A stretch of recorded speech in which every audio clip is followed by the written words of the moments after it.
Hi, I'm Charles with AniCap. A commoner is given one chance to survive.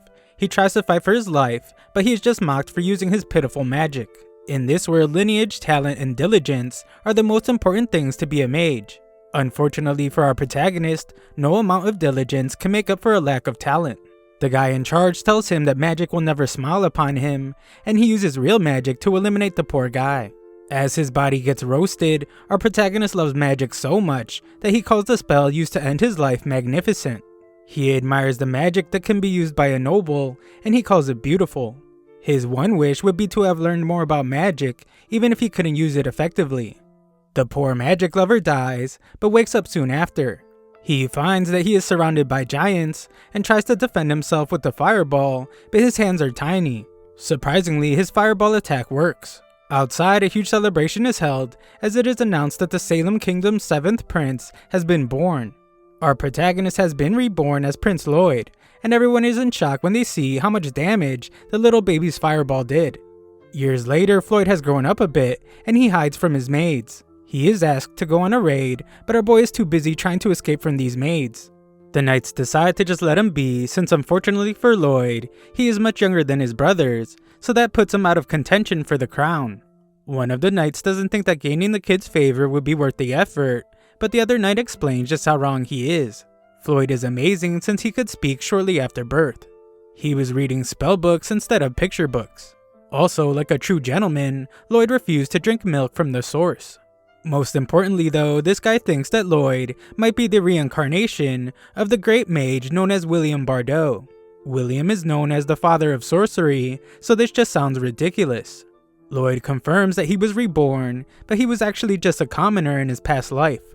He has no clue why he was reborn, or why he was so lucky to become a privileged 7th son of a royal family. Floyd doesn't actually care about standing or glory, and he's just following the same philosophy he had in his past life. Finding out how much awesome magic can be discovered in the world is all Floyd cares about. His new life comes with a huge library for the little nerd to enjoy, but Sylpha the maid stops him. The two immediately start sparring, but Lloyd doubts that he needs to learn the way of the sword because he has no shot at the throne anyway. Sylpha is quick to point out that there is more to life than royal succession. She was put in charge of Lloyd's education 3 years ago, and it has become her life purpose to teach Lloyd everything he needs to know, and that includes sword fighting. Lloyd realizes that the practice won't end unless he puts on a good showing, so Floyd attacks with more force. Sylpha is pleased to see that he's getting stronger every day, but Lloyd thinks about how she always holds back. Floyd is a magical genius, as he reveals to us that he's using control type magic to trace all of Sylpha's moves. From her point of view, she's pretty much just fighting a mirror image of herself. The mischievous little nerd thinks about how he's really just cheating, so he can go back to reading. The two continue fighting for now, and Lloyd acknowledges that Sylpha has him beat in strength, stamina, and height. He is able to copy her techniques with magic, but those other things put him at a disadvantage, and usually he loses. Lloyd decides that this is the perfect time to use today's experiment. He will use the difference in their physical abilities and cheat just enough to compensate. Lloyd uses a physical enhancement and levitation spell on himself. The difference is noticeable, and Lloyd uses a combination of physical attacks and magic to fight more evenly now. The fighting intensifies, but Lloyd is a pretty confident kid. He has been fighting Sylpha as her mirror image perfectly, so he is sure that he can win if he makes one different move. Floyd releases his trace spell and surprises Sylpha with an unexpected move. He apologizes for having to end the fight, but thinks about how he has to get back to reading. Surprisingly, Sylpha blocks the attack, and what's even more shocking is that she knows he was cheating. She wipes the kid out and points out that the difference in his reach was too noticeable. He used levitation to make up for their difference in height, and he even grew his wooden sword. Her anger turns into admiration, and she is astounded to see that he could use 2 spells at once, as even the court's magicians find that to be really difficult. In reality, Lloyd was using 4 spells, as he thinks about how she didn't notice the physical enhancement and control magic. Her brain would probably explode if she found out that he could use 4 spells at once, so he decides to keep that a secret. Afterwards, Lloyd is forced to take a bath, even though all he wants to do is read. The maids warn him about spending too much time in the library because the Forbidden Library's demon will appear to eat him alive. A long time ago, Salem was nearly destroyed. After the sacrifice of countless mages, the demon behind the attack was sealed away in a book, and its name is Grimoire. Sylpha is sure that Lloyd wouldn't be afraid of something like that, but he is trembling in fear. The girls argue about who will get to sleep with the scared kid, but Lloyd uses this opportunity to get away. It turns out that Lloyd isn't afraid of the demon, he is just excited to find this forbidden library that's somewhere in the castle's basement. That night, Lloyd uses wind magic to reflect the light around him, and he makes himself invisible. One guard tells the other to stay on his toes, since there is magic in the forbidden library that could shake the entire kingdom, not to mention that the sealed demon is also inside. This all sounds perfect to our adventurous protagonist, so he makes his way into the basement. The dumb guards are sure that no one can get past them, but even if someone did, 10 mages cast their most powerful magic sealing spells on the entrance to create an unbreakable barrier. This is nothing for our boy though, so he easily breaks the barrier and is amazed by the forbidden library. Lloyd takes a peek at some of the books, but Grimoire reveals himself almost immediately. Lloyd introduces himself, so Grimoire wonders if the kid could be nice and break the seal. The seal has degraded over the years, so it's only a matter of time before it breaks anyway. Grimoire offers to give him endless amounts of gold, but he is shocked when Lloyd is able to tell that he was just using poor imitation magic. Grimoire is shocked by the kid's composure, as Lloyd explains that this kingdom is where he studies magic, so he can't let some dangerous demon destroy it. Grimoire points out that he doesn't hold any grudges to the people in this day and age, but Lloyd doesn't believe him. Grimoire makes another attempt to convince Lloyd and offers to teach him some ancient magic, stuff that's been lost for hundreds of years. Grimoire is really speaking Lloyd's language now, as the kid gets really interested. Grimoire can tell that Lloyd has a lot of talent, and this makes Lloyd remember how he was told that magic would never smile upon him. Lloyd declares that he now has a more privileged body than a commoner, but Grimoire just wonders who talks this way about themselves. Lloyd lifts the seal and prepares to learn some ancient magic. The devious Grimoire just attacks him with an insanely powerful spell, and he wonders if this is enough of a lesson for Lloyd. With Lloyd eliminated, Grimoire wonders what his next move should be, but he is shocked when he realizes that Lloyd is still alive. He isn't just alive though. Lloyd is amazed by the unique attack, and he hopes that Grimoire can show him some more. Grimoire attacks furiously, but nothing he does can break the barrier. Grimoire is losing his mind to anger, but our boy Lloyd is super calm, and he uses his barrier to analyze all of Grimoire's attacks. This kid just can't help himself, as he wants to feel the attack, even at the risk of dying again. Grimoire is then absolutely stunned when Lloyd allows the magic to surround his finger. It's incredibly painful, but the magic-obsessed Lloyd can still admire its beauty. Lloyd asks for more, so the enraged Grimoire uses some time to summon an even more powerful spell. Synchronizing 2 incantations for a spell at once is generally impossible, and it's a special type of casting, only usable by a demon capable of having 2 mouths. Grimoire is screaming his brains out to unleash the most powerful attack he can muster, but our boy Lloyd is just analyzing the attack. Grimoire is shocked when his most powerful magic couldn't even scratch the barrier, and Lloyd admires how much effort it must have taken to get so powerful. Grimoire decides to run away from this crazy kid, but he's stunned to see that Lloyd put up another barrier. Grimoire assumes that he created it to keep him from running, but Lloyd reveals that he made a mistake a long time ago, so he made sure to be more cautious about everything moving forward. Grimoire prepares to attack again, but Lloyd is done analyzing his attacks. Lloyd powers up a powerful spell of his own, and demands that Grimoire show him what he can do on defense. Lloyd unleashes a massive fire attack, and Grimoire wonders where all this mana is coming from. It's too late though, as Lloyd's attack absolutely fries the demon. Lloyd points out that he didn't block the attack, but the demon just wonders who this crazy powerful kid is. Grimoire then bears witness as Lloyd restores the entire room after it had been blown to bits. Grimoire has never met such an amazing mage before, so he has started calling the kid Master Lloyd. Lloyd is amazed that Grimoire survived his attack, and this just makes a little psychopath curious about how much Grimoire will be able to survive. Grimoire doesn't want to feel the endless pain he would go through while Lloyd tests him, so he pledges himself to the kid. He offers to serve as his familiar, so Lloyd agrees. To not be found out, Grimoire transforms into the cutest animal he can, but he thinks about what he's really doing. He's using this cute exterior in the hopes that Lloyd will eventually let his guard down so he can get the drop on him. Lloyd tells the demon to get in his pocket, but Grimoire thinks about how that's a foolish decision. It works for him though, since if he gets that close to Lloyd, Grimoire is sure that he'll be able to control his mind and take over his body. Grimoire hops on, but he is stunned when he feels Lloyd's mana. Grimoire can't understand how it can be so dense, and he realizes that he won't be able to control a single finger on this monster. Grimoire doesn't think Lloyd is human, and he trembles in fear. Lloyd wonders if he's just cold, and Grimoire completely changes his tune to tell Lloyd that he can just call him Grim.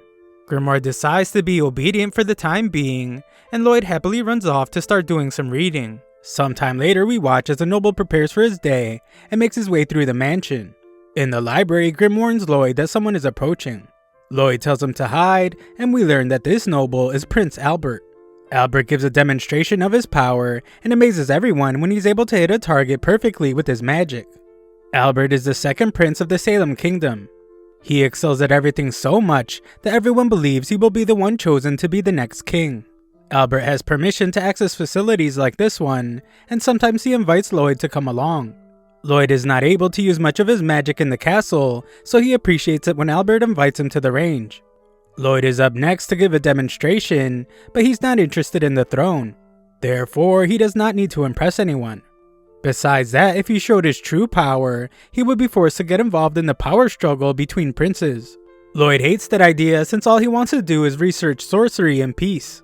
Grim wonders what he will do about the demonstration, so Lloyd explains that he will simply make his fireball curve so that they only graze the targets. Lloyd says it so simply, but Grim thinks that takes even more skill than just hitting the targets. Lloyd fires away and just barely grazes each one. Spectators are disappointed about it, but Grim thinks about how they should have realized how impossibly difficult it is to control magic so accurately. The magic-loving Lloyd doesn't pay them any attention, and just thinks about how he could improve his technique even more. Albert seems like he might know something, but he doesn't mention anything, and just says that Lloyd can stay while he takes a break. Lloyd couldn't be any happier, as there are so many things he wants to try. Lloyd wants to start by trying the dual incantation that Grim did, but Grim frantically tells him that it's impossible. That is an ability unique to demons that can form extra mouths. Lloyd thinks that he might have a solution though. He surprises himself when his idea works, but Grim is shocked and points out that no sane person would ever try incorporating a demon into their own body. Well, that's exactly what Lloyd did, so he tells Grim to try and cast an infernal fireball. Grim declares that this will be a piece of cake for a demon of his caliber, but he freaks out when things don't go the way he planned. Grim is terrified and wonders what Lloyd did. Lloyd explains that it was just a spell stack, a technique for compressing incantations. By reciting several incantations at once, Lloyd is able to shorten the time to cast a spell. Lloyd has taken this to an extreme level, as he casually says that he was just reciting about 100 spells in each line of the incantation. Grim is stunned at how casual he is being, and points out that even as a powerful demon, he can only stack 2 or 3 lines at once. Lloyd does his next test, and finds that he can now talk out of both mouths. Grim panics as he fears that Lloyd is going to recite 2 advanced spells at once, but Lloyd just silences him. An immense power begins to flow through him as Lloyd uses the Infernal Fireball and Waterbolt spell. Grim's panic reaches an all-time high as he realizes that Lloyd is weaving 2 incredibly advanced spells together. The mana is intensifying to incredible levels, and Lloyd couldn't be more excited to see what kind of power dual incantation brings. Lloyd realizes that he can't release the power on the ground, so he simply sends it into the sky. This still results in a display of power that can be seen from far away. In the castle, some servants wish that Albert wouldn't spend his time with Lloyd, since Lloyd is just a kid and he isn't very good at magic. Albert tells them that they are just blind. He reveals that Lloyd was able to graze all the targets perfectly in the exact same way. He did it on purpose, so Albert calls Lloyd a genius. Albert predicts that Lloyd could even become the Grand Sage, and hopes that he will be his ally. The servants are sure that he will be able to convince him, but Albert points out that he just wants to get along with his little brother. Albert predicts that Lloyd probably already knocked down all the targets, but the servants once again doubt Lloyd's ability. They think that knocking down the targets so fast would be impossible for the kid, and the servant wonders why it's so dark outside. We see why as Grim shakes in fear after seeing that Lloyd blew a hole right through the atmosphere. Lloyd panics as he doesn't want anyone to find out, but luckily things go back to normal. This was a pretty crazy event, so the terrified Grim once again wonders just who the heck Lloyd is. The next morning, Grim gets fed up with doing a bunch of maid duties for Lloyd. He calms down though, and reminds himself that he must make sure that Lloyd has a clean and healthy lifestyle in preparation for when he takes over his body. Later, the tear in the sky makes it into the newspaper, but no one knows what caused it. Lloyd might have some serious ADHD though, as he has already moved on. He is now more interested in a new story about high-ranking adventurers. They cleared a high-difficulty dungeon and returned with precious treasures and magical items. This sounds super fun to Lloyd, so he decides to go to a dungeon. Grimm points out that Lloyd will cause a mass panic if it's found out that he's gone, but Lloyd reveals that he has a solution. Grimm is then confused when Lloyd brings out an acorn. His confusion turns into amazement when Lloyd uses it to create a wooden replica of himself. It's actually a pretty complex replica, as Lloyd gave it nerves among other things.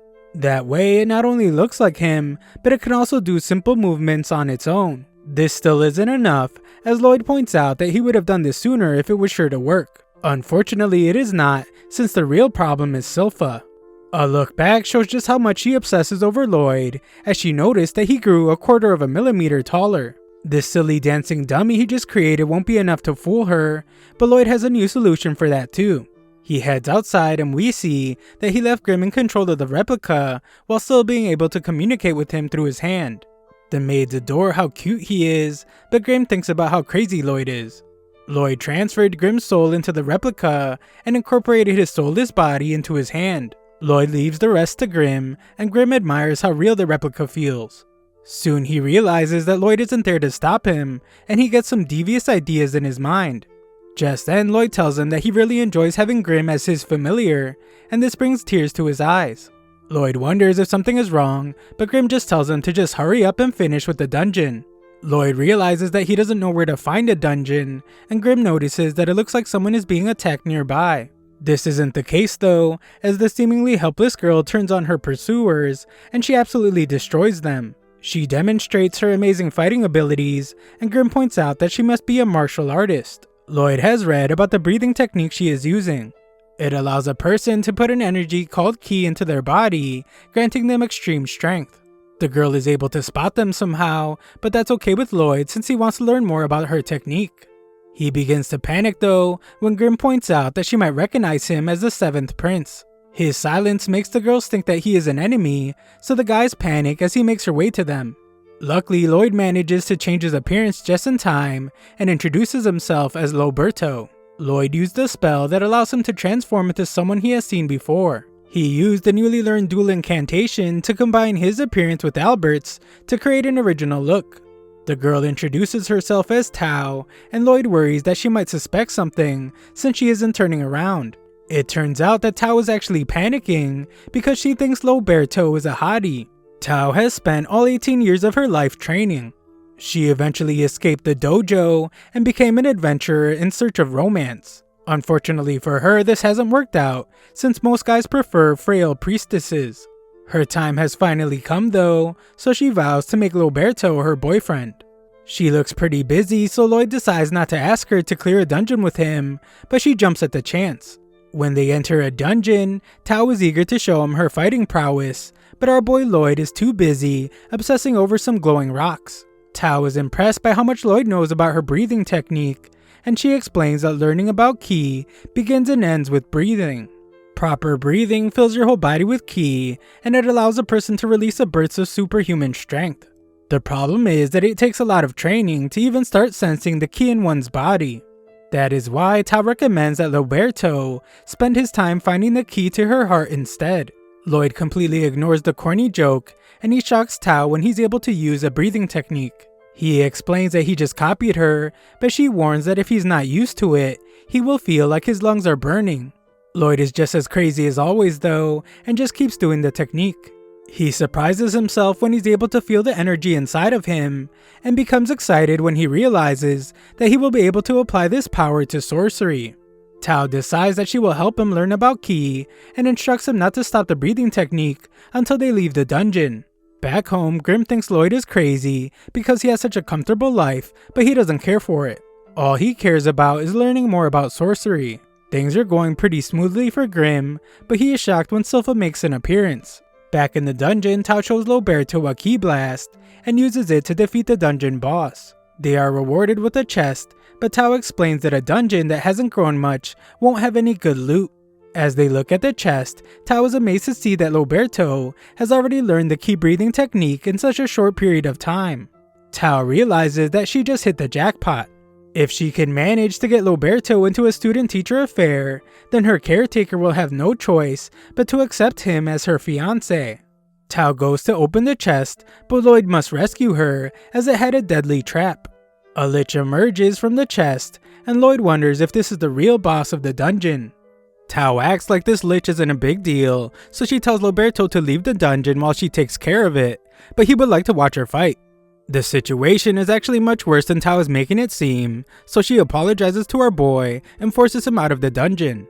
She acknowledges that she might have broken a few of his bones, but that's better than him losing his life to the lich. Tao dodges the lich's attacks, but she thinks about how even A-ranked adventurers are no match for a lich. She isn't foolish enough to think that she can defeat it, so she decides to just buy enough time for Roberto to escape. Elsewhere, Lloyd is still flying from Tao launching him, but he's disappointed since there was a lot more he wanted to learn. Lloyd stops himself and wonders if he should go back. He is torn because he doesn't know why she sent him out of the dungeon, so he asks Grim for advice. Grim isn't responding, but when he does, he just tells Lloyd to come home and save him. Back at the fight, things aren't looking so good for Tao as she realizes that her life is about to end. She tries to back away, but she is shocked when the lich begins to speak. He explains that he eats the souls of adventurers to gain their wisdom and skills. He determines that Tao isn't worth eating because her key technique just boils down to low-level magic. However, he is interested in Lloyd because of how quickly he reacted to the trap. Tao points out that the lich and Roberto are nothing alike. Most people treat key techniques like a waste of time, but Roberto said he was impressed by it. The lich couldn't care less, so Tao attacks him. A barrier protects the lich, but Tao attacks it furiously while explaining that she has trained to use key techniques since she was 5 years old. Tao really shows just how angry she is, as she points out that she spent all her time training, so she never had the time to find a boyfriend. Her barrage of attacks ends with one final devastating blow, and she declares that all her frustration is why she shouldn't be messed with. Tao has used too much of her ki, so she can't even move an inch anymore, so things get really bad for her when the lich reveals that he is still alive. Tao used a full-power ki blast to destroy the barrier, but the lich reveals that it was pitiful. The full extent of her power is weaker than even just a single finger's worth of his magic. The lich adds insult to injury as he points out that she just wasted her life with all that training.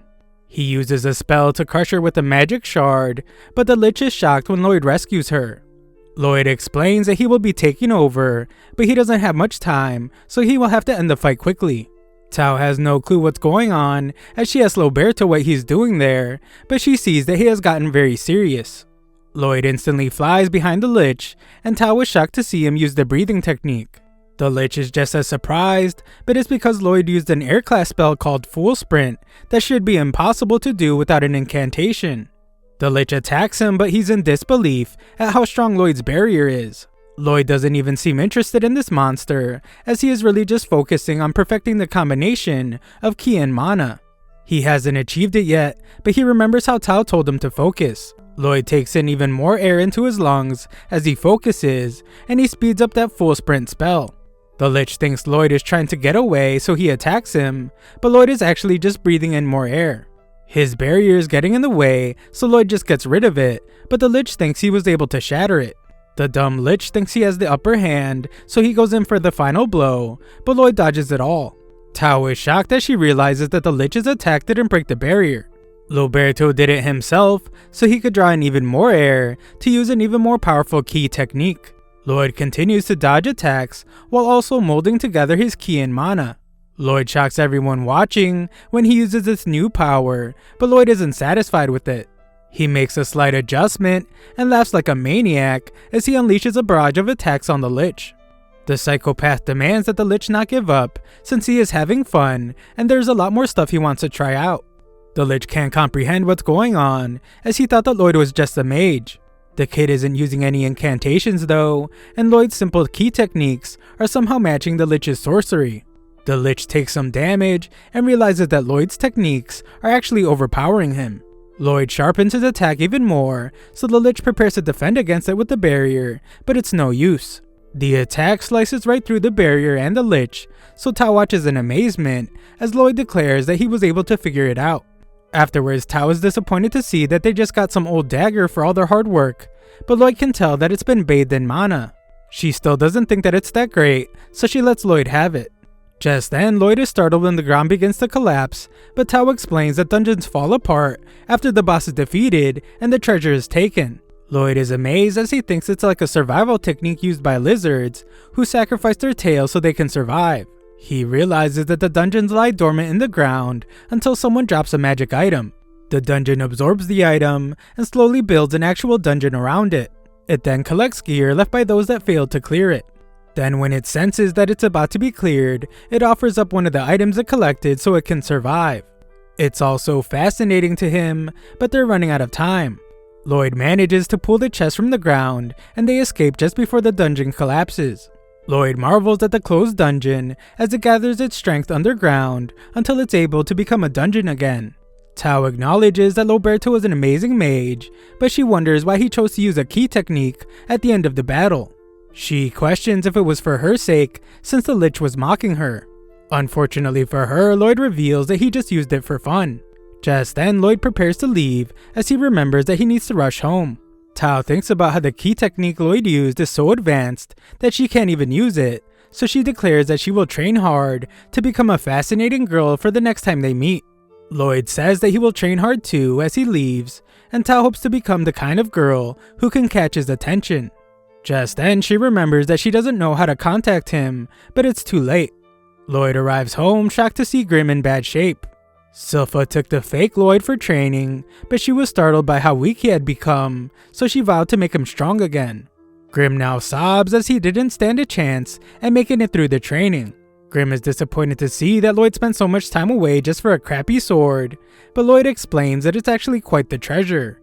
He puts it in some hot water and scrapes it to reveal that it really was treated with mana essence. Mana essence is hard to come by, and enchantment spells are difficult to do. Mana essence is used to write magic formulas onto a weapon in order to strengthen it. However, if it fails, then both the essence and the weapon are wasted.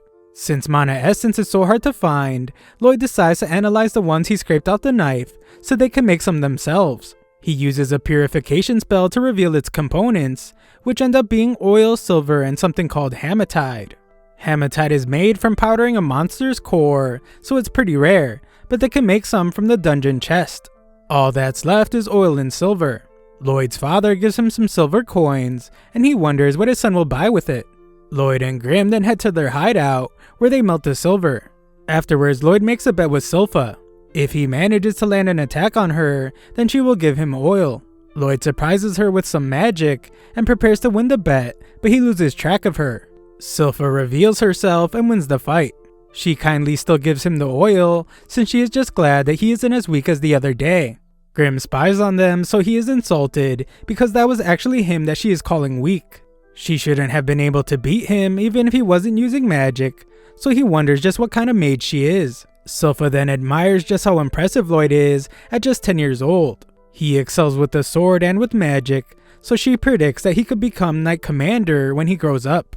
Lloyd just thanks her for the oil, and she wonders what he plans to cook with it. Lloyd and Grim head back to their hideout to add the oil to their concoction, and they finish making the mana essence.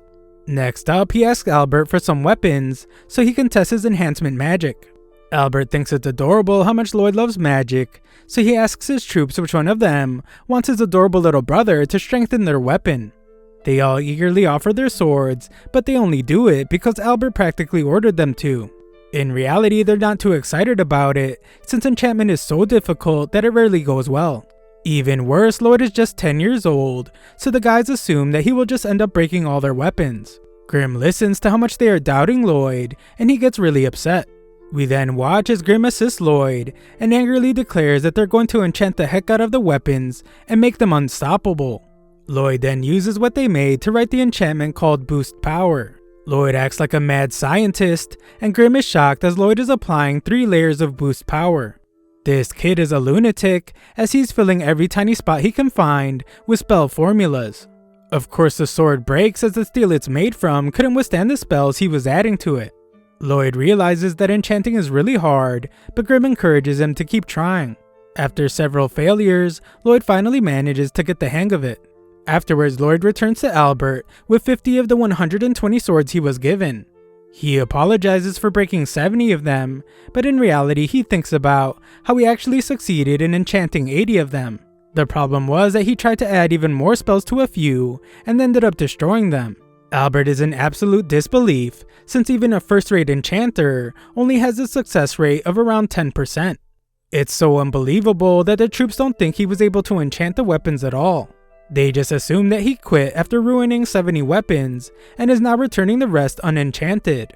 The soldiers decide to lie and say that the swords feel sharper, but one is surprised when his sheath gets sliced in half by his sword. They don't really know what to make of it, but the angry little Grimm feels vindicated. Albert is amazed by one of the more impressive swords, and Lloyd explains that he was hoping to see them use the weapons in battle. This is actually perfect timing, as Albert reveals that they are going on a monster hunt. Soon after, we see that Lloyd is accompanying Albert. Lloyd of course has Grimm with him, and they arrive at the forest where they will have their monster hunt. The monster isn't in the woods though, it is by a nearby lake. Lloyd is extremely excited since it's not often that he's allowed to leave the castle, and he also really wants to see his enchanted swords in action. Albert points out how Silpha never leaves Lloyd's side, and she thanks him for allowing her to come with. Albert says it was only right since Silpha is Lloyd's teacher and bodyguard. He teases her by implying that her feelings for Lloyd might be too strong, but Silpha silences him with a threat. Just then, they are surrounded by kobolds, but the soldiers consider this to be a warm-up for the monster. Lloyd pretends to be scared, but Grimm knows that Lloyd sensed the threat a long time ago.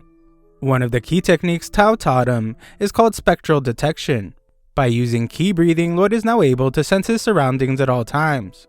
Grimm watches his master and thinks about how Lloyd always has spectral detection and his barrier active. Surprising him is impossible, so Grimm states that Lloyd gets scarier with every passing day. The fight begins and everyone involved is shocked by how sharp the swords are. It's not just slicing through the monsters, it's cutting through steel equipment like it's butter. Soldiers are freaking out like children with their hands on a knife for the first time, so Lloyd decides that his enchantments were a success. Albert thinks so as well, and he tells everyone that his little brother is an enchanting prodigy. Silpha agrees as she stands over a pile of monster corpses, but Lloyd points out that he didn't even enchant her sword. Just then, one kobold tries to attack Lloyd, but Tao appears out of nowhere to take it out. Lloyd almost messes up by calling out to her like he's still Roberto, but he stops himself just in time. Tao noticed that Lloyd was using key breathing techniques, but she came because she thought she sensed Roberto. Upon closer look, she also sees a lot of resemblance between Roberto and Lloyd. Just then, Silpha eliminates another monster. She commends Tao for her assistance, but threatens her not to be so forward with Prince Lloyd. Tao points out that she sensed that monster coming, and key techniques are not to be underestimated. Tensions rise between these two, so Albert calms them down and invites Tao to join them. That night, Tao is shocked to learn that Albert is a prince. Albert looks like Roberto too, but not as much as Lloyd, who she is looking for now. Lloyd hides nearby and realizes that Tao's proficiency with Ki has made her really sensitive to it. He was using spectral detection, and that must be how she found him. Lloyd decides to hide in his tent, but for some reason Silpha was in there changing. Lloyd says that he doesn't need her to protect him, but Silpha disagrees as she doesn't like how the new girl is chasing after him. Tao barges in on them, so Silpha calls her an idiot, and Tao calls Silpha a perverted maid. The two argue, so Lloyd uses this moment to get away. Albert calls Lloyd a lady killer, and points out that Silpha has changed a lot since she started looking after Lloyd. She sees a lot of maturity in Lloyd, but Albert warns that relationships with women can be complicated.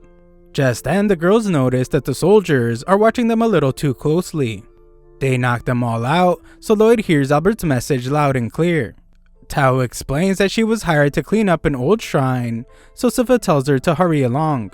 They almost start arguing again, but Albert interrupts and says that Tao's ability to sense danger is very helpful. He would like for her to act as a lookout for them overnight, but she points out that they won't need one, as the monster has arrived. The monster is a bear wolf, so Silpha tells Lloyd to stay behind her. The monster begins attacking, and Lloyd points out how bear wolves are incredibly fast for how large they are. Lloyd tries talking to Grim, but the little guy is distracted as he seems to recognize the shrine. Tao manages to save some soldiers, but this monster is really tough. Albert has had enough, so he draws his sword. He apologizes to the wolf, but explains that local villagers are suffering because of it. Albert uses his sword while reciting an incantation, and he releases an incredibly powerful attack that destroys the monster. Everyone is amazed that he took it out with just one attack, but Albert points out that his attack is not normally that powerful. It was only possible because of the enchantment that Lloyd applied to his spellbound sword. Lloyd thinks about how he added a little extra to Albert's sword, but Grim isn't even paying attention. He is extremely worried and reveals that there is a demon sealed in the shrine nearby. Just then, everyone is shocked as the bear wolf is somehow still able to move. Other monsters appear out of nowhere, and a voice begins speaking to our group. It is upset that they harmed one of his minions. The voice reveals itself from within the bear wolf and introduces himself as the demon Pazuzu. He vows that they will pay with their lives, and he sends his minions to attack. They are easy enough to slice up, but the problem is that they can instantly heal. Tao rescues Albert, and he has determined that the demon is controlling all the minions. Lloyd wonders if this demon is an acquaintance of Grim's, but it's not. Grim explains that Pazuzu is able to transmute his mana in order to control the monsters. This makes the monsters think that he is their master, but in reality his mana just acts like strings to control them as puppets. He can also supply mana through the strings, which is why the monsters are able to regenerate. Grim very seriously declares that things will get bad if Pazuzu is not taken down. However, Lloyd doesn't really care, and just wants Grim to teach him mana transmutation. Silpha wishes Tao would hurry up and do something, but Tao points out that Silpha isn't doing anything. Grim tells Lloyd that this isn't the best time to try and learn something, since the others are really fighting for their lives. Lloyd is sure that they will be fine though, and insists that Grim teach him. As Pazuzu watches the fight, he points out while some of his opponents have skill, most of them are only surviving because of their weapons. Pazuzu then begins to insult Lloyd by saying that he ran away like a scared baby. Silpha is clearly not liking what he is saying, so he tells her that it must be a lot of work for her to look after a pathetic waste of flesh like Lloyd. This clearly pushes Silpha over the edge, and Tao is terrified of her when she notices. Silpha excuses herself from Lloyd's side, but he doesn't care as he's still busy learning stuff. Pazuzu keeps trash talking, but Silpha starts firing back. She says that all the minions smell really bad, and the only thing worse is Pazuzu's breath. She has decided that Pazuzu's interfering with Lloyd's fresh air, so she must end his life. Silpha casually draws her sword, but Pazuzu explains that they have no chance of leaving alive. He is supplying the minions with mana, so they will continue to regenerate with no end. Demons have no shortage of mana, so he won't run out either. Pazuzu thinks that he made Silpha cry, but she once again says that it's his breath. Just then, Albert gets worried when the demon attacks her, but she is more than okay because she cut off all the monster's feet. She suggests that he leave the furball he's controlling behind, and warns that he will lose faster if he doesn't. Just then, everyone notices that the minions have stopped moving, and they are regenerating slower. This is because the demon is focused on regenerating its own bearwolf. They might have a chance to win whenever the demon does this, so Albert tells Silpha to keep injuring him. She prepares to do so, but Pazuzu thinks they are just foolish. Nearby, Grim finishes giving his lesson to Lloyd. He explains that Pazuzu must have a serious knack for mana transmutation, since it's not easy to do, even for a powerful demon. Grim tries to give a demonstration on mana control, and explains that a good place to start is by adding color to it. After that comes shaping and adding sense. Grim even struggles with it, but he is shocked when Lloyd reveals that he shaped his mana into a flower and even added a scent. Grim can't believe that he made it so perfectly already, and they both take a moment to enjoy the smell. Meanwhile, Pazuzu's in great distress as Silpha's giving him a beatdown. He can't figure out how she leaves no openings, and he wonders how someone like her could be a mere babysitter. Silpha borrows one of the soldier's swords and admires it because it was enchanted by Lloyd. Her obsession with Lloyd has made Pazuzu become interested in him, so he declares that he wants to dissect him. The demon shows off his immense speed, but he continues to insult Lloyd, which just makes Silpha even angrier. The demon consumes her and mocks her for being a stupid human that fell for his provocation. He is stunned though when Silpha is still alive, and she slices the wolf bear's body in half. She declares that this is her family's dual blade art and follows it up with another called Diving Sparrow. This slices the monster's head right off, so Pazuzu tries to point out that she is just a maid. Unfortunately for him, this isn't true, so Silpha uses another art to completely destroy the wolf and expose the demon. Everyone is absolutely stunned by her power, and Lloyd realizes that this is what Silpha looks like when she gets serious. He admires her and memorizes this moment by shaping his mana into her. Silpha is sickened by the thought of the demon trying to hurt Lloyd, so she declares that the only thing he is fit to touch is her blade. Silpha tells the demon to make his peace, but she is shocked when he begins to do something. The others finish off the minions, but Albert knows that it's not over, and they need to give backup to Silpha. Just then, everyone collapses because of the demon's miasma, including Silpha. Pazuzu is furious since he has been building up those puppets for over a century. He blames Silpha for ruining his plan, and his attack sends her into the river. Albert wants to help her, but his strength is being depleted. Pazuzu reveals that this is his miasma of domination, and all those who inhale it fall into his clutches. Silpha points out that this must be why it smells so bad, so Pazuzu gets upset that she never stops the insults. His attack meant for Silpha is blocked by Tao. Silpha tries to tell her that she is fine, but this is clearly not the case. Silpha tries to remain brave as she tells Tao to run, but she's just too injured, and she collapses. Pazuzu is actually very impressed by her, since she took more of his miasma than anyone else, and she was still able to defy him so fiercely. Even the monsters he controlled fell into his power in under 30 seconds. Pazuzu was most intrigued, however, by how Tao isn't under his control. Tao pushes him back, but he just ends up capturing her. Pazuzu assumes that she's using some kind of breathing technique to withstand his miasma. He is correct, but things get bad for Tao when her breathing is interrupted. Pazuzu points out that she could have just run away, but this weirdo assumes that she stayed because she wanted to become his minion. Tao pushes the demon away again and states that there is a hottie that she's waiting for. She is done messing around, so this time she uses an incredibly powerful attack. She realizes that she got a little too heated and used a big move. Tao tries to focus on steadying her breathing before the demon counterattacks, but she has even worse problems as she is attacked by one of the puppets. She is shocked that they have already regenerated, and the demon wonders who this hottie is that she was talking about. Pazuzu gets tired of all the talking, so he uses his maximum domination miasma. He figures she will surely be under his control now, but Tao had just realized something. The hottie she has been talking about is a lot closer than she thought. She can still sense him through all of Pazuzu's miasma, and it's giving her hope. Pazuzu still has no clue who she is talking about, so Tao reveals that the hottest guy is coming to destroy him. Unfortunately for her, her time is up, and the puppet monster consumes her. Pazuzu then turns his attention to Silpha, as she will make a great addition to his minions. He knows that getting her under his control will be difficult, but her strength justifies the cost. Pazuzu plans to use tons of miasma on her, and Lloyd realizes that that must have been how he was able to control the bear wolves. Pazuzu is pleased with himself as he reveals that he eliminated their parents and used his miasma to replace them in the minds of the pups. Pazuzu compliments himself as he declares that no one can defy his domination. Lloyd calmly says that Pazuzu was awful, so Pazuzu is shocked when he finally realizes that Lloyd is somehow able to move around in his miasma. He demands to know how this is possible, but Lloyd doesn't even know. Him not knowing is even more shocking, but Pazuzu is left in disbelief again when he realizes that Grimm is a demon. He can't understand why a demon would be protecting a human, and Pazuzu insults Grimm for looking so cute. Pazuzu calls him a shame to demonkind, but Grimm still tries to give Pazuzu some advice as a fellow demon. Grimm stops himself though, as all the insults just make him want to see Pazuzu get torn to pieces. Pazuzu sends his terrifying demons to attack, but Lloyd is just excited about testing out his newly learned mana transmutation ability. There are a ton of monsters though, so Grimm tells Lloyd that he will have to put out a decent chunk of his mana.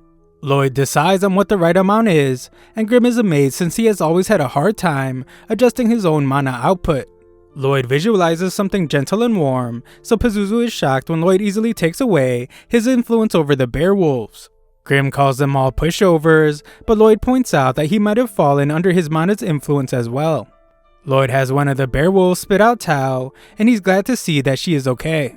Pazuzu is still in disbelief because of how Lloyd was able to convert all his mana into a field of flowers in an instant, and he assumes that Lloyd must be an amazing sorcerer. Pazuzu tries to control his minions again, but Grim points out that it's too late. The Bearwolves have already remembered their pride as monsters, and the fact that Pazuzu eliminated their parents. The angry Bearwolves attack Pazuzu, and Lloyd is amazed to see how they attack in a pack. They are extremely powerful this way, and puppets could never recreate this kind of attack. Pazuzu shows that he's still a powerful demon, and punishes the Bearwolves for attacking him. He doesn't regret eliminating their parents, and he insults them by calling them mangy mutts. Pazuzu's real upset now, and points out that this is what happens when someone tries to defy him. He explains that it doesn't matter what kind of spells Lloyd uses, they will be ineffective against a demon. Lloyd remembers that Grim said the same thing. He said demons can't be eliminated by magic, so Grim explains that it just has never happened before. Pazuzu then declares that he will show them his true power now that he isn't supplying the minions with mana. Lloyd isn't even listening to him, as he is now just fascinated by why magic can eliminate demons. He assumes that demons are just really difficult to eliminate completely, but this just gets this crazy kid even more excited to find out what it would take. Pazuzu is then absolutely horrified by the dark power that emanates from Lloyd's body, and Grim points out that this is why Pazuzu's mana never had an effect on Lloyd. Lloyd decided one day to hide his power to avoid unwanted attention, and keeping it restrained all the time is actually a lot of work. Grim explains to Pazuzu that his mana was never going to be enough to even touch Lloyd. Pazuzu and Grim are both demons, but there's nothing they could ever do with their mana that would come close to comparing to Lloyd's power. Lloyd is a little psycho as always, as he's really happy that he has a demon to test out all the spells he has been wanting to try. Demons supposedly can't be eliminated by magic, so Lloyd can cut loose without any restraint. Pazuzu trembles in fear as he can only wonder how Lloyd has such an absurd amount of mana. He wonders if he's having some kind of terrifying nightmare, and he is shocked when Lloyd tries to put a barrier around him. Things get really terrifying for him when he realizes that this is not a fight for Lloyd. Lloyd just sees him as a test subject, and he is trying to put him in a cage. Pazuzu tries to run away, and Grim doesn't blame him since he would do the same thing. Lloyd is having a lot of fun unleashing just some of his power, but Pazuzu's running for his life while avoiding being captured in the barriers Lloyd is putting up. Pazuzu is just barely getting away, so he begs Lloyd to stop. Grim watches in amazement and wonders just how many spells he can cast at once. Lloyd explains that he can cast around 20, but he teams up with Grim to cast even more. Life gets a lot more difficult for Pazuzu, as he must now dodge even more barriers, and he wonders how Lloyd could possibly be chanting so quickly. Pazuzu compliments himself for being able to dodge this much, but that is short-lived, as Lloyd uses a spatial spell called Dimensional Enclosure. Lloyd points out that he has him now, so Pazuzu tells the psychotic sorcerer to let him go. Lloyd refuses and points out that Pazuzu has done terrible things to the Bearwolves. Not only did he eliminate their parents, it's clear that Pazuzu did a lot of chimera experiments on them. Pazuzu demands that he be set free, as he is the demon meant to rule the entire world. This doesn't work, so Pazuzu offers to raise Lloyd's standing when he takes over the world. That doesn't work either, so he begs Lloyd to calm down. He has never been hit with magic from someone as powerful as Lloyd, so he fears that he might actually die. Lloyd stopped listening to this guy a long time ago, as he's just now reciting a crazy incantation. Pazuzu continues to beg for his life, but it's too late as the magic is already in motion. Lloyd estimates that he is currently activating 240 spells per minute. Lloyd is amazed by how beautiful it looks, so he decides to continue doing this for another 30 whole minutes. However, not even just 5 minutes later, Lloyd fears that the demon might already be dead. Grim clarifies that sorcery affects demons, sort of like how unpleasant sounds and lights affect humans. However, the sheer overwhelming amount of magic Lloyd used on Pazuzu has done him some serious damage. Pazuzu is now falling apart and thinks about how he spent an entire century raising those monsters. He was supposed to rule the world, but it was all put to an end by a kid who wanted to do an experiment on him. Lloyd is already pretty disinterested, which just adds insult to Pazuzu's injury. Just then, Lloyd is shocked to see that everyone is already waking up. He can't let anyone find out about its incredible power, so he runs off to think of an excuse. Grim tells Pazuzu that he has realized that people don't want leaders that gripe about how hard they have it. They are more likely to have a good time with someone who is enjoying themselves. Lloyd is always doing what he likes to do when he wants to do it, so this is probably why people are always flocking to him. Grim remembers to keep his tough guy act and explains that he isn't like the ones flocking to Lloyd. He is just gathering his strength so he can get his revenge on Lloyd one day. In this case, Pazuzu decides to entrust his ambition of world domination to Grim. Grim accepts and is glad to see that Pazuzu's mana has restored him a bit. Lloyd has come up with an excuse and tells everyone that some guy named Loberto showed up to defeat the demon and save all of them. Tao overhears this and wonders where he is. Everyone in town celebrates the return of the victorious Prince Albert. They think Lloyd is a cute kid, but he doesn't compare to the great Albert, so this just gets Silpha upset. The king is pleased with Albert and wonders where the two adventurers that helped him are. Albert explains that Loberto was actually never seen, but we get a look back to see what happened to Tao. She became suspicious when she realized that she was wearing Lloyd's poncho, so Lloyd just tricked her into leaving by saying that Loberto was nearby. The king is very interested in this Loberto person, but Albert shockingly explains that Lloyd contributed the most to the hunt. They were only able to survive because of Lloyd's enchanted weapons, so Albert thinks that Lloyd should be considered part of the royal succession. Everyone in the room can't believe this, as Albert thinks that Lloyd would make a great fit for the throne. The king points out that this would just create another rival for Albert, but Albert thinks that the throne should be given to whoever is most worthy, even if it's not him. He questions any decision that would exclude Lloyd just because of his youth. Albert makes it clear, however, that he does not intend to be outdone. The king is excited by this great turn of events and asks Lloyd if he will join the struggle. He wants to know if Lloyd will stand beside his brothers in pursuit of the throne. Everyone is in awe of this grand moment, but Lloyd just calmly declines. Outside, the little dweeb runs around like the kid that he is, and he explains that one of the bear wolves followed them home. Lloyd thinks it's really cute and fluffy, so Grim gets jealous about not getting the same reaction. Grim fluffs himself up and casually interjects into the conversation. Silpha arrives to see how much the bear wolf likes Lloyd, and Lloyd hides Grim inside its fur. Lloyd has named it Shiro, and he wants to teach it a bunch of stuff. Silpha explains that complex commands tend to be the domain of monster tamers, so Lloyd considers using mana to control the monsters just like they do. Grim is amazed by Lloyd since he turned down a chance at the throne so casually.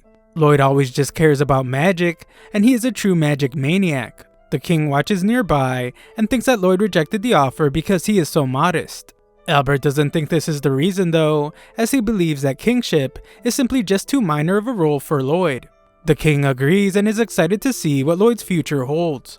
Later we find that Lloyd has taught his wolf simple commands. Shiro learns those easily, but complex commands are more difficult. Lloyd tried writing a command spell into his mana, but this just confused the poor animal. They decide to speak with a monster expert and head out to see Princess Elise in her garden tower. Grim is amazed by all the monsters there, and Lloyd explains that Elise is his sister and the 6th princess of Salem. She is an animal lover, and that doesn't just mean cats and dogs. This includes all animals and even monsters. Just then, Elise appears out of nowhere to show Lloyd a lot of affection, but it's too much for Lloyd and he passes out. Elise gets scolded by her maid named Ares, but she explains that she just can't help herself. Lloyd is impressed when Elise can tell that Shiro is a bear wolf, but she seems kind of crazy, and Silpha begins to doubt if she will be able to help them.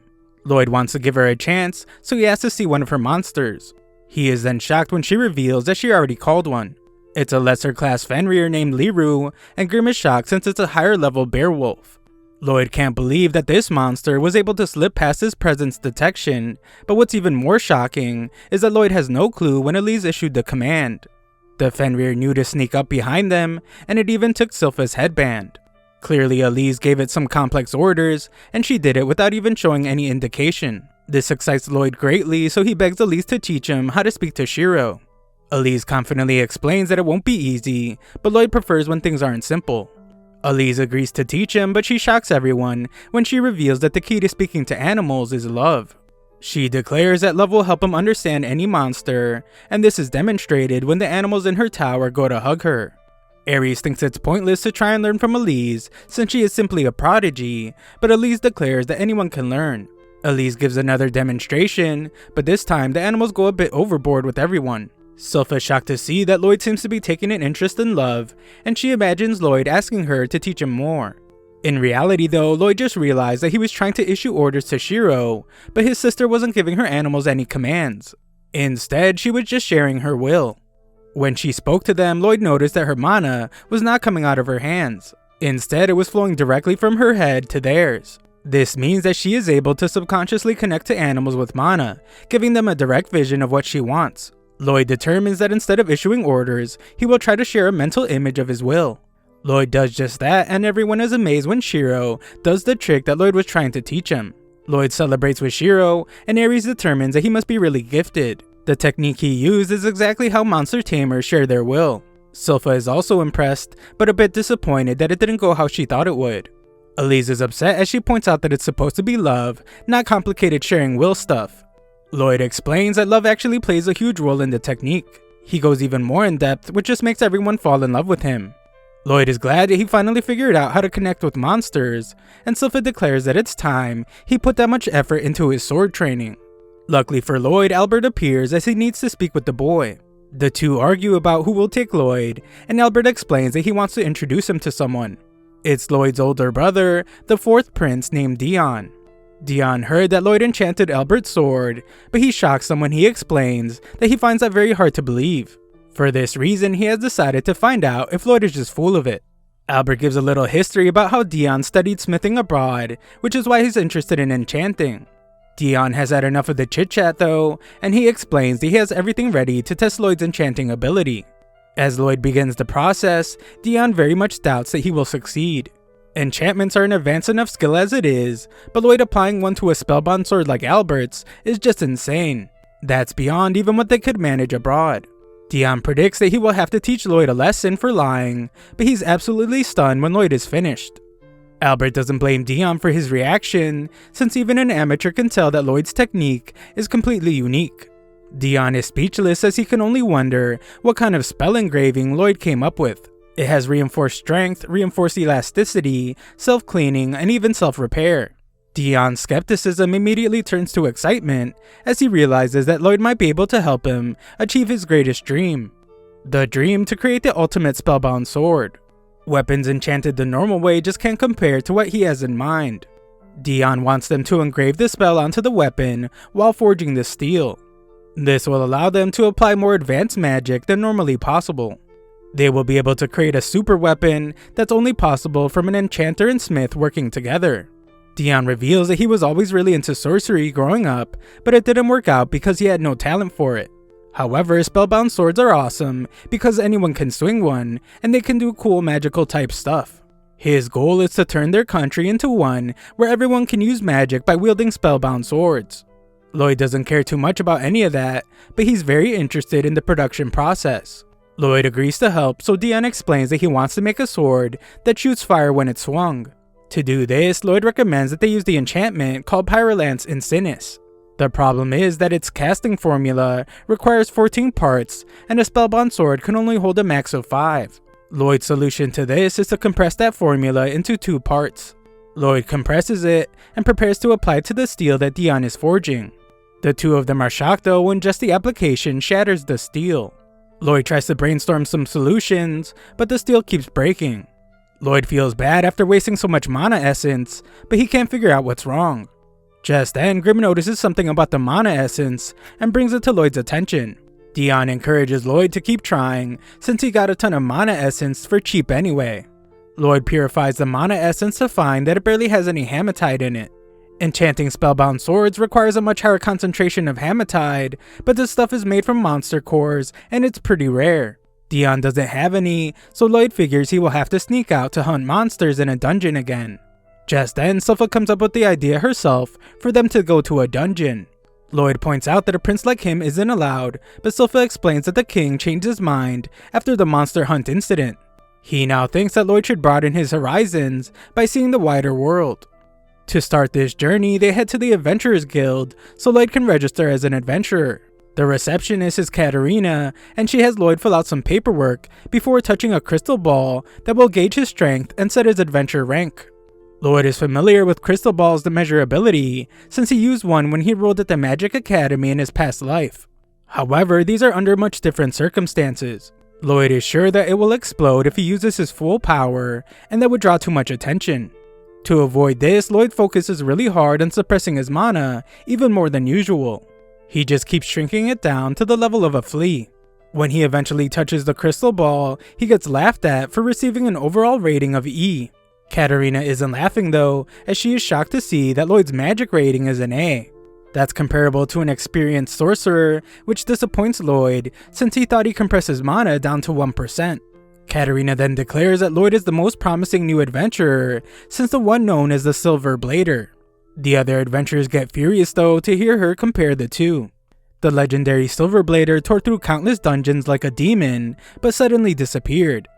They think that a legend like her should never be mentioned in the same breath as an E-rank nobody. Silpha explains that they want a dungeon quest, but those require at least a single B-ranked adventurer to be involved. Silpha decides to re-register, but one of the guys thinks that she should just go with him. After Silpha teaches him a lesson, Katarina tells him that he hit on the wrong person, as Silpha is actually the legendary Silver Blader. She explains that re-registering involves a 2-level demotion to C rank, so that won't work. Just then, Tao arrives willing to help out. Silpha doesn't even acknowledge her though, and declares that they will just head home. Tao insists on helping, and explains that she went from dungeon to dungeon searching for Loberto. Visiting all the dungeons caused her to get strong enough to be A-ranked. Tao now offers her assistance in exchange for getting her a date with Albert. Katarina recommends a dungeon quest, while Silpha takes Lloyd's cloak back. Lloyd is amazed by Silpha's legendary past, and she explains that it was from when she was very young. What she remembers most was her failed attempt at bringing down some deadly foes. They are called the Assassin's Guild. This trio then makes their way through a dungeon, and they find a chest. Back at the forge, Albert goes to see Dion. Dion explains that it will take Lloyd a couple more days to bring the materials they need, but Albert seems concerned by how long it will take. This makes Dion realize that a war is approaching, so he tells Albert to just wait a little longer. Once Lloyd returns, they will be able to mass-produce spellbound swords to use in battle. Albert explains that they shouldn't worry about fighting, since he just brought them together so they could get along as brothers again. Albert hopes that one day their weapons will help protect the kingdom, so he encourages them to keep trying. Just then, Dion explains that they should come soon, as Lloyd has returned with the monster core. As they make the sword, Dion has come to realize that Lloyd is an amazing kid. Albert is already aware, as he believes that there's nothing the kid can't do. This is proving even further when Dion tests out the spellbound sword they made, and it causes the Magicless Dion to do massive destruction. Lloyd realizes that he might have went a bit overboard with this sword, so he will have to tone it down in the future. The sword produced by the brothers is then named D-Lord. That night, Lloyd gets some much needed rest. He realizes that Albert has been really busy, so he wonders if something big is coming. Just then, Lloyd senses something in the garden. It's a very strange feeling, almost as if there's a hole in space. Shiro is really perceptive, but he hasn't noticed either. Lloyd wonders what it could be, and we see a mysterious person outside. Just then, the girl outside is shocked when Lloyd instantly appears before her. Lloyd is eerily calm, so she tries to escape, only to find that she is trapped. Lloyd explains that he only wants to have a chat even though she is a trespasser. The girl uses some strange power and apologizes as she never wanted to have to use it against a child. Lloyd quickly detects that it's a poison, but he is shocked when his purification magic doesn't work against it. Her attack causes a great deal of pain, so the girl apologizes again and reveals that nothing can purify her poison. Lloyd thinks about how Purify can handle all known poisons, so what she is using must be an unknown toxin. What's most incredible is that she is transmuting the nature of her poison with mana. There are rare individuals who are born with a special type of mana. Those who have particularly threatening abilities are feared and known as the Blighted. The girl confirms that she is the Poison Blighted, known as Ren the Poison Moth. Lloyd is then shocked when Ren breaks his barrier, and he realizes that she must have weakened it with her poison. Ren assures him that he will be okay since he didn't take in that much of her poison, but he will definitely be in pain for the next couple of days. Ren says goodbye as she leaves, and Lloyd is amazed by how well she hid her presence. Grimm arrives to point out that this is no time to be impressed, but Lloyd explains that he is fine, as he is constantly healing himself. Grimm wonders why he didn't stop the girl, so Lloyd explains that he'd rather let her guide him to their hideout. Grimm has no clue who they are, so Lloyd reveals that Silpha told him about the Assassin's Guild, and he's pretty sure that Ren is one of them. They are a group of 6 assassins that all have bounties on their heads. What Lloyd is most excited about though, is that they each have their own special abilities. Lloyd tracks where she went, so Grimm can't believe that he's able to detect the undetectable girl. Lloyd explains that her presence is like a tear in space, so it's pretty easy to follow her when you know that. Lloyd goes after Ren, and Silpha arrives late to the party. Elsewhere, Ren is scolded for not eliminating the person that found her. Ren reveals that she did get some information though. She found out that they are mass-producing spellbound swords, so they must be preparing for war, but this just gets one of the assassins upset. He tells Ren to stop acting like their leader Jade, since he is long gone. Ren argues that Jade will come back, but they are told to stop arguing as they are being watched. Lloyd reveals himself, but Ren is shocked since he should still be poisoned. The assassins have heard that Lloyd pretends to be unremarkable, but in reality he is actually really powerful. None of that matters though, as Lloyd has found them, so he cannot be allowed to leave. This crazy kid hears this and decides to lower his barrier, which makes Grim wonder how insane he can be. Lloyd explains that he's facing opponents with unique abilities, and it would be a shame if he didn't get to sample them. Lloyd uses his trace ability to mimic Tao's fighting technique, and tells the assassins to bring it on. He fights off the first challenger, and the guy is impressed that he knows martial arts.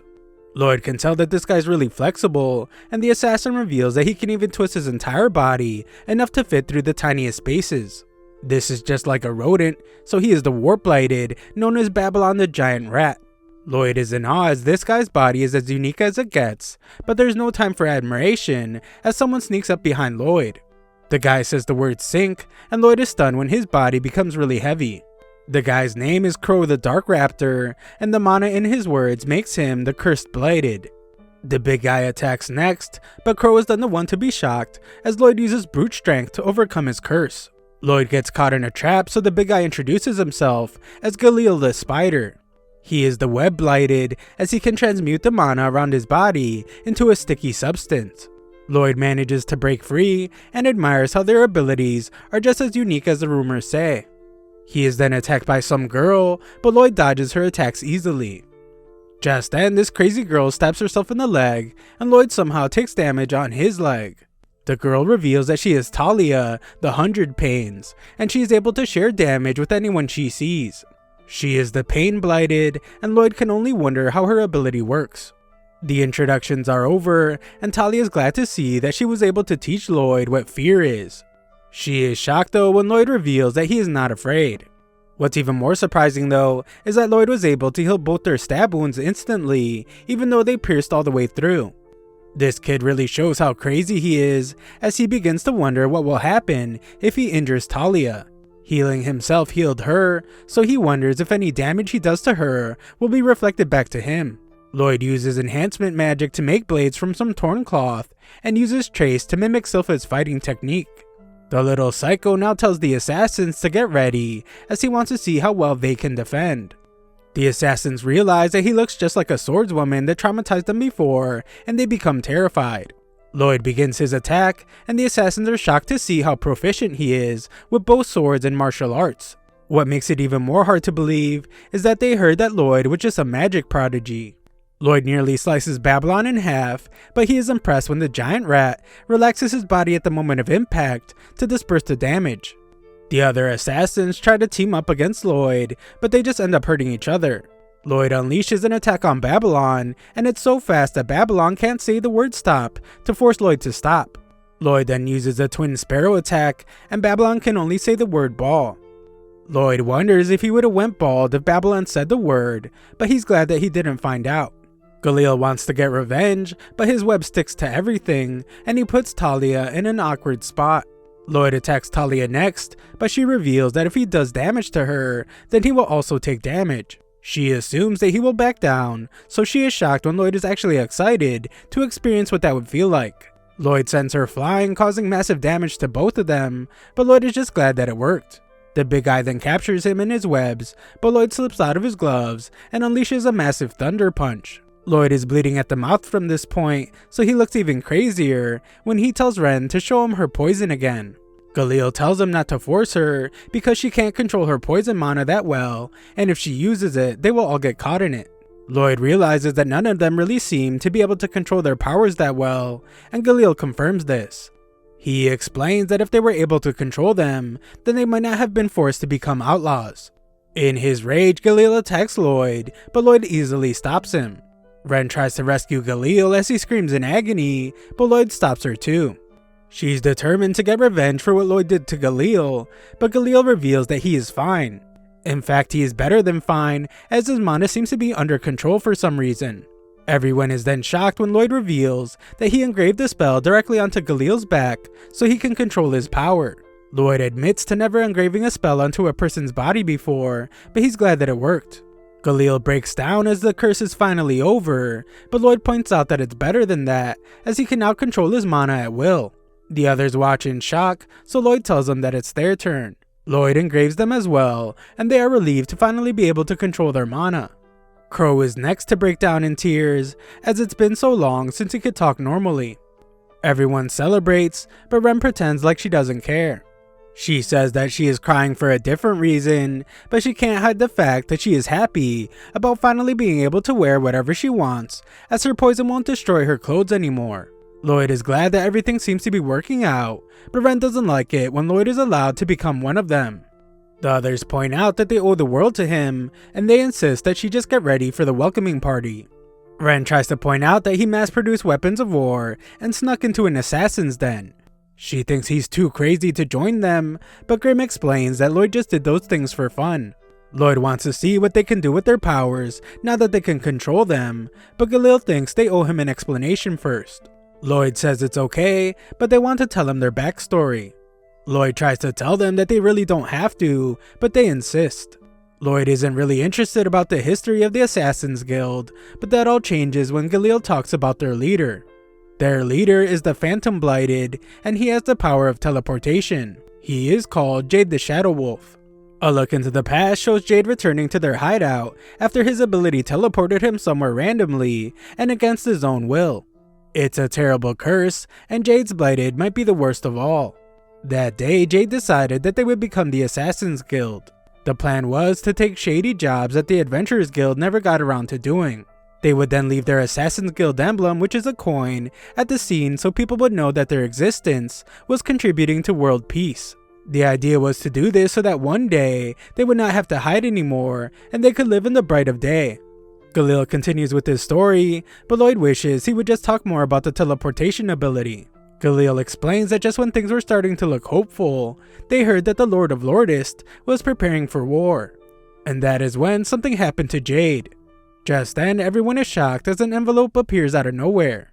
A while later, Sylpha barges into the assassin's den looking for Lloyd, but he is not there.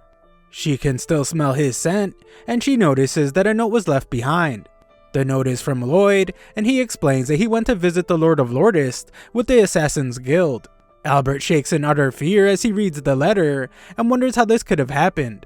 He fears that Lordist and the assassins are working together and they took Lloyd hostage. Dion calms him down, so Albert agrees that starting a war with Lordist is not the answer. War should only be the last option, so Albert vows to pursue a peaceful resolution to the very end. Just then, Sylpha reveals that she found Lloyd's clothes in the assassin's den. They fear the worst, so Albert completely forgets everything he just said, and they both instantly agree that war is the only option. Elsewhere, we see that Lloyd is not a hostage at all, and he's actually the one leading the charge. Thanks for watching my recap. Make sure you subscribe to the channel for more.